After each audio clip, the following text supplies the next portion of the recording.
आप देख रहे हैं Janwadi news top 20 sponsored by Shobhit university Meerut. Shobhit university, empowering nation through education. नमस्कार, मैं हूं अजीत आनंद। आप देख रहे हैं जनवाड़ी न्यूज। आइए नजर डालते हैं दिन भर की खास खबरों पर। दक्षिणी चीन में मूसलाधार बारिश ने मचाई भारी तबाही, 15 लोगों की हुई मौत।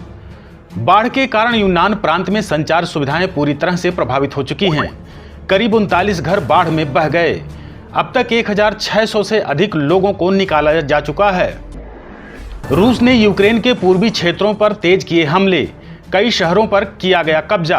रूस यूक्रेन के बीच छिड़ी जंग में रूस ने दावा किया है कि उसने यूक्रेन के कई शहरों पर कब्जा कर लिया है।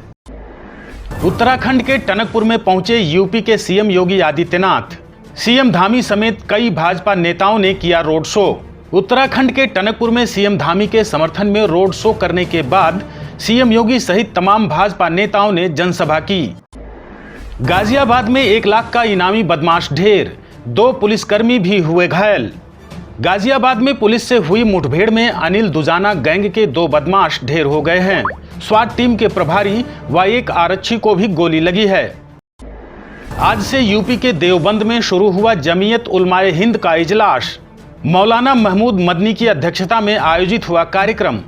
देवबंद में जमीयत उलमाए हिंद के तत्वावधान में 2 दिवसीय कार्यक्रम आज से शुरू हो गया।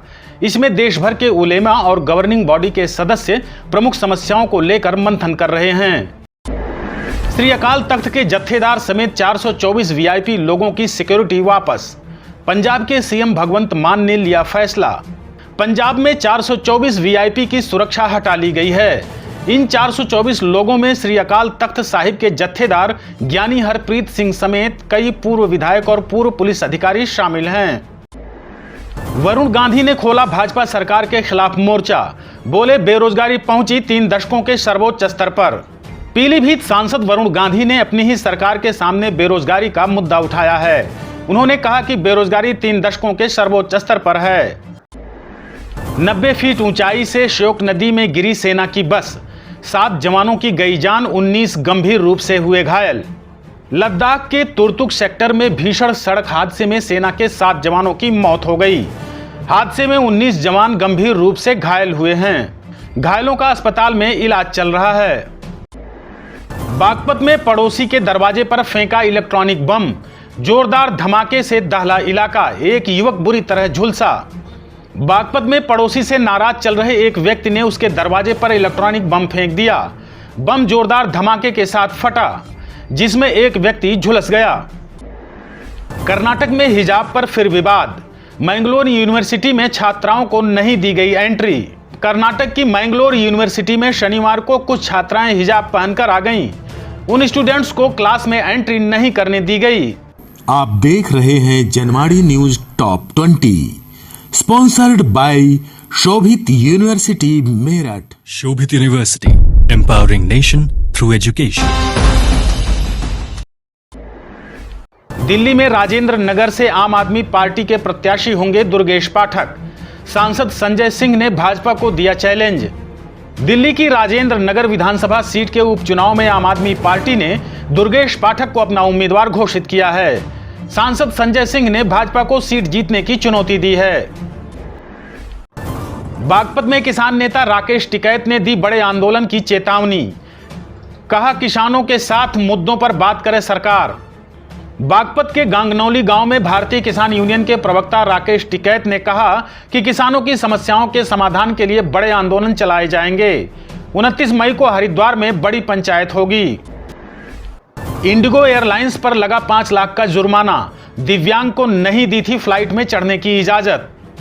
एविएशन रेगुलेटर नागर विमानन महानिदेशालय ने एक दिव्यांग को फ्लाइट में चढ़ने से मना करने पर इंडिगो एयरलाइंस पर बड़ी कार्रवाई की है। डीजीसीए ने कंपनी पर 5 लाख रुपए का जुर्माना लगाया है। सोमवार को भारत का दौरा करेगा पाकिस्तानी प्रतिनिधिमंडल। जल विद्युत परियोजना पर होगी वार्ता। पाकिस्तान का 5 सदस्यीय प्रतिनिधिमंडल सोमवार को भारत पहुंचेगा। इस दौरान दोनों पक्षों में सिंधु जल समझौते की प्रमुख परियोजनाओं पर चर्चा करने की संभावना है। यूपी में महिला कर्मचारियों के लिए राहत भरी खबर। अब शाम 7 बजे के बाद और सुबह 6 बजे से पहले ड्यूटी के लिए बाधित नहीं कर सकते। यूपी में महिला कर्मचारी को उसकी लिखित सहमति के बिना प्रातः 6 बजे से पूर्व शाम 7 बजे के बाद कार्य करने के लिए बाधित नहीं किया जाएगा। इस अवधि के मध्य महिला द्वारा कार्य करने से इनकार करने पर काम से हटाया नहीं जाएगा। मेरठ ओलंपिक संघ के योगेश सिंह का आज सुबह लंबी बीमारी के चलते निधन हो गया, जिससे खेल जगत में शोक की लहर छा गई। योगेश सिंह लंबे समय से कई खेल संघों से जुड़े हुए थे। करंट क्रिकेट अकेडमी में शोक सभा आयोजित की गई। समीर वानखेड़े के खिलाफ होगा कड़ा एक्शन, खराब जांच के लिए गिरेगी गाज। क्रूड ड्रग्स केस में एनसीबी की चार्जशीट में आर्यन खान को क्लीन चिट मिलने के बाद केंद्र सरकार ने जांच अधिकारी समीर वानखेड़े के खिलाफ कड़ा एक्शन लेने को कहा है। अब सेना में भर्ती के बदलेंगे नियम, पहले केवल 4 साल सेवा करने का मिलेगा मौका, फिर प्रदर्शन के आधार पर होगा चयन। टूर ऑफ ड्यूटी के अंतिम प्रारूप पर चर्चा हो चुकी है। कुछ नए सुझाव भी प्रस्तावित हैं, जिन्हें स्वीकारने की संभावना है। नई भर्ती योजना की घोषणा किसी भी दिन होने की उम्मीद है। पंजाब के सीएम भगवंत मान से मिले कैप्टन अमरिंदर सिंह, सौंपेंगे भ्रष्ट पूर्व मंत्रियों और विधायकों की सूची। आज पूर्व सीएम कैप्टन अमरिंदर सिंह ने पंजाब के सीएम भगवंत मान से मुलाकात की। कैप्टन ने कहा कि आपको जल्द प्रदेश के कुछ भ्रष्ट नेताओं की सूची देंगे। विधानसभा में ओम प्रकाश राजभर ने उठाया जातीय जनगणना का मुद्दा, योगी सरकार पर उठाए गंभीर सवाल। उत्तर प्रदेश विधानमंडल के बजट सत्र के दौरान सुभाषपा अध्यक्ष ओम प्रकाश राजभर ने भाजपा पर निशाना साधा और जातीय जनगणना की मांग उठाई है। आप देख रहे हैं जनमाड़ी news top 20, sponsored by Shobhit university Meerut. Shobhit University, empowering nation through education.